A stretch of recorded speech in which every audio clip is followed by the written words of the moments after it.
အခုချိန်မှာဗျာကျွန်တော်တို့ဖုန်းစင်းလုံးတွေကမတရားတက်လာတယ်နောက်ကျွန်တော်တို့၄သိန်းလောက်သုံးမယ်ဆိုရင်တော့မှာပဲ official ဝင်လာတဲ့ phone brand တွေကကင်မယ်ဆိုရင်သုံးလို့အဆင်ပြေဆိုတဲ့ဖုန်းကလက်ချိုးယူလို့ရလာပြီဆိုတော့ကျွန်တော်ဒီနေ့ impression လုပ်ပေးမယ် Nova Y61 က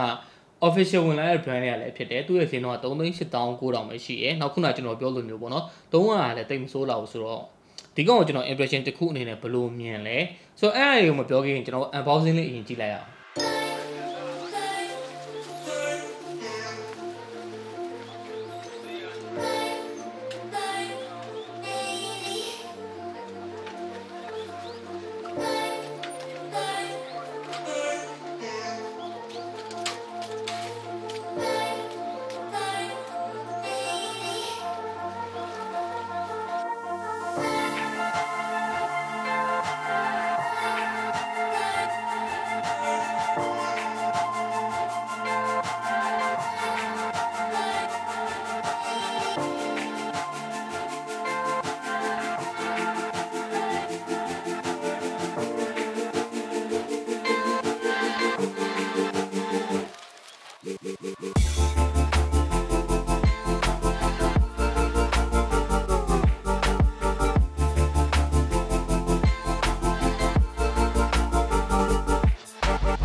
ကျွန်တော်ခုန unboxing ကြည့်ပြီးပြီဆိုတော့ကျွန်တော်ဒီဖုန်းအကြောင်းကိုစပြောရမယ်ပေါ့နော်ဒီဖုန်းအကြောင်းကိုစပြောမယ်ဆိုရင်ကျွန်တော်ကသတိထားစေချင်တဲ့တစ်ချက်ရှိတယ်အဲ့ဒါဘာလဲဆိုတော့လက်ရှိဒီဖုန်းက Huawei က Wi-Fi ပြင်ဈေးအသက်သာဆုံးဖုန်းတစ်လုံးနောက်ထပ်ကျွန်တော်တို့ Huawei ရဲ့ Nova series ဖုန်းတွေထဲမှာကြည့်မယ်ဆိုရင်ဒီကောင်ကဈေးအသက်သာဆုံးဖုန်းတစ်လုံးဖြစ်နေရပေါ့နော်အဲ့တော့ကျွန်တော် budget ဖုန်းဖြစ်သွားပြီ budget ဖုန်းဖြစ်သွားတဲ့အလျောက်လေသူကအရာရာတိုင်းမှာပြည့်စုံအောင်ကောင်းနေမှာတော့မဟုတ်ဘူးအားနည်းချက်လေးရှိမယ်တချို့နေရာလေးမှာလည်း budget ဖုန်းပြီးသုံးရတာအဆင်ပြေတဲ့ဟာလေးလည်းရှိလိမ့်မယ်အဲ့ထဲမှာကျွန်တော်သဘောကျတဲ့အပိုင်းကိုစပြောမယ်ဆိုရင် design ဘက်ကစပြောရလိမ့်မယ် design ဘက်မှာဆိုရင်ဒီကောင်ကကျွန်တော်အခုနောက်ပိုင်းဖုန်းတော်တော်များများမှာဒီ paper frame တွေကို flat design လုပ်တာတော်တော်လေးခေတ်စားလာတယ် trend တစ်ခုဖြစ်လာတယ်ဆိုတော့ဒီဟာကလူတော်တော်များများကြိုက်တဲ့ design တစ်ခုဖြစ်နေတဲ့အတွက်ကျွန်တော်ကတော့ဘာမှ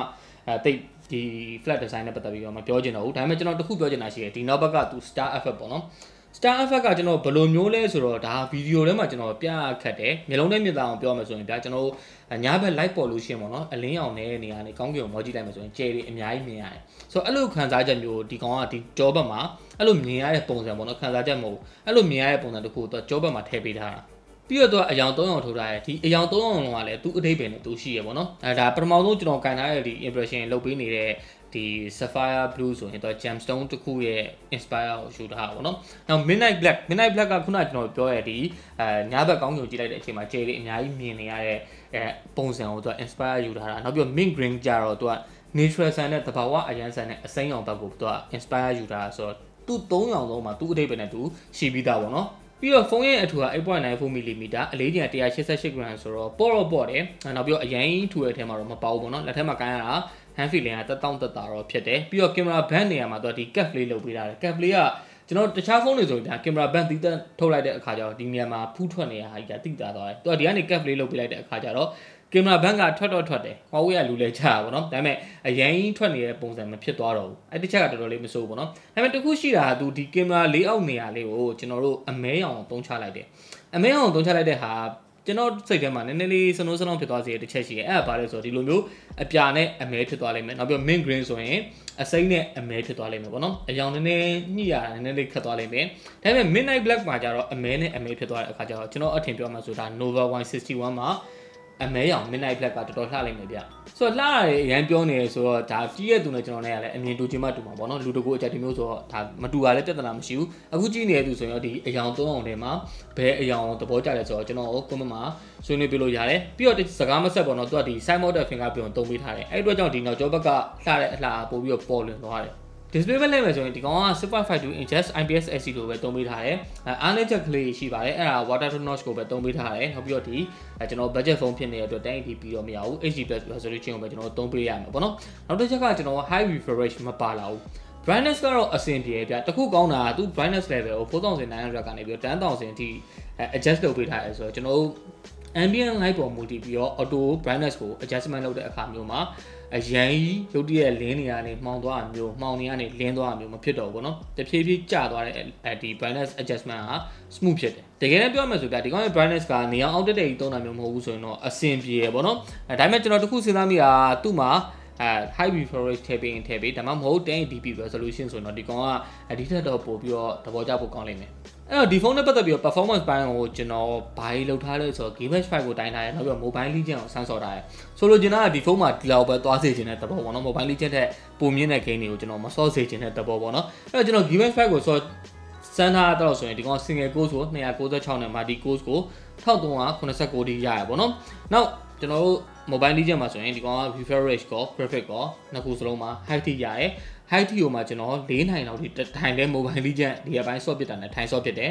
အဆင်ပြေတယ် device ကပူမလာဘူးဆိုတော့ဒီကောင် performance ကအဲ့လောက် level သွားမယ်ဆိုရင်တော့ stable ဖြစ်တယ်ပေါ့နော်ပြီးတော့ဒီဖုန်းမှာထူးခြားချက်တစ်ခုရှိရဗျHuawei ကတခြား region အတွက်ဆိုရင်တော့ 464GB version ကိုမှရောင်းပေးတာပြီးတော့ကျွန်တော်မြန်မာနိုင်ငံနဲ့ Asia Pacific region တချို့အတွက်ဆိုရင်တော့သူက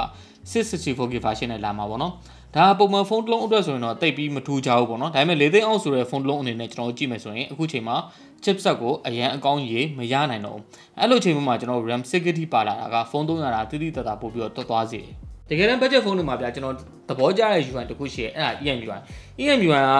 အဓိကဗျာ setting တွေရှင်းလင်းဖြစ်တယ်တရုပ်စာဘာညာကင်းတယ် error နဲ့ batch ကဒီကောက်မှာတော်တော်လေးရှင်းတယ်ပေါ့နော် EMUI အကြောင်းကိုကျွန်တော်ဗီဒီယိုတစ်ပုတ်လုပ်ဖို့စဉ်းစားထားရဗျ EMUI နဲ့ပတ်သက်ပြီးတော့ကျွန်တော်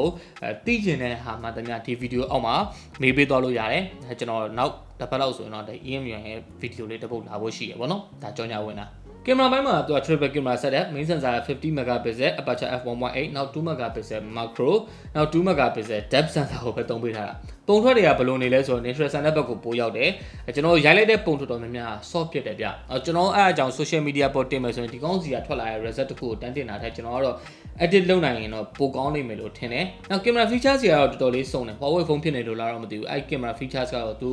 budget ဖုန်းတွေမှာပါရလို့သုံးလို့ရတဲ့လောက်ကိုသူထည့်ပေးထားတာပေါ့နော်ဆိုတော့ကင်မရာပိုင်းမှာတော့ကျွန်တော်အမြင်လို့မဟုတ်ဆိုသူ weight မ short ထားဘူးအသေးစိတ်ကိုကြတော့ကျွန်တော်ဒီ EMUI ဗီဒီယိုမှာပဲဖြစ်ဖြစ်ကျွန်တော် review တစ်ခုထပ်ပြောပေးသွားမယ်ပေါ့ဗျာဆိုတော့အခုလောလောဆယ်ကျွန်တော်ရိုက်ထားတဲ့ပုံလေးရင်ကြည့်လိုက်အောင်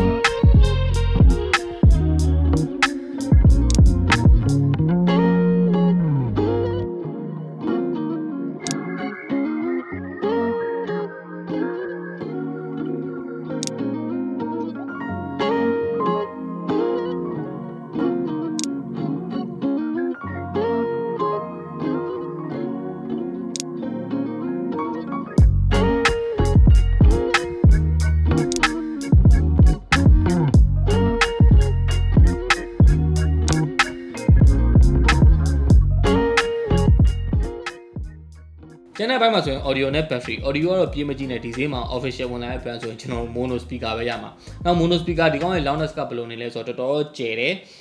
မစိုးဘူးပေါ့နော် audio ဘက်ကတော့ stereo speaker မဖြစ်တာအတွင်းအဆင်ပြေလို့ပြောလို့ရတယ် battery ကတော့တော်တော်သဘောကျဖို့ကောင်းတယ်ကျွန်တော်ထင်တယ်ဗျအခုနောက်ပိုင်း budget phone တွေမှာ 720p resolution ကိုသုံးလာတဲ့အခါကျတော့ battery ကပို့ပြီးတော့ efficient ပို့ဖြစ်ကောင်းဖြစ်လိမ့်မယ်ပေါ့နော်နောက် EMUI ကလည်းသိရတဲ့အတိုင်းပဲ battery နဲ့ပတ်သက်ပြီးတော့ optimization မတရားကောင်းတယ်ဆိုတော့ battery အားခံတဲ့ဖုန်းတစ်လုံးလို့တော့ပြောလို့ရတယ်ဒါပေမဲ့ကျွန်တော် battery အားခံတာတဲ့ဒီကောင်မှာ mention လုပ်ပေးခြင်းတဲ့တစ်ချက်က 22.5 watt ကို type C နဲ့ support လုပ်ပေးထားတယ်ဆိုတော့ကျွန်တော်အခုချိန်မှာဒီ 3,89000 4သိန်းပေါ့နော်အဲ့4သိန်းအောက်ဖုန်းလုံးဝင်မယ်ဆိုရင်ဒီ 22.5 watt ကတိတ်မရနိုင်ဘူးပေါ့နော်အများဆုံးမရှိမှကျွန်တော်မှန်းလို့ရရင်18 watt ပဲ18 watt တော့မှကျွန်တော်ဟိုတလောကလုပ်ပေးတဲ့ဖုန်းလုံးဆိုရင်ဒါ10 watt adapter ပဲပါလာတယ်ဒီကောင်မှာ 22.5 watt adapter ကို off the box ပါလာဆိုတော့ဒီတစ်ချက်ကမစိုးဘူးဆိုတော့ဒီ Huawei ရဲ့ Nova Y61 ကိုကျွန်တော်ရက်တော်အတွင်းမှာစမ်းကြည့်ရတဲ့လောက် impression ကတော့ဒီလောက်ပဲခုချိန် budget ဖုန်းတစ်လုံးလဲဝယ်ကျင်တယ်ဒီလိုဖုန်းတွေကြားထဲမှာကျွန်တော်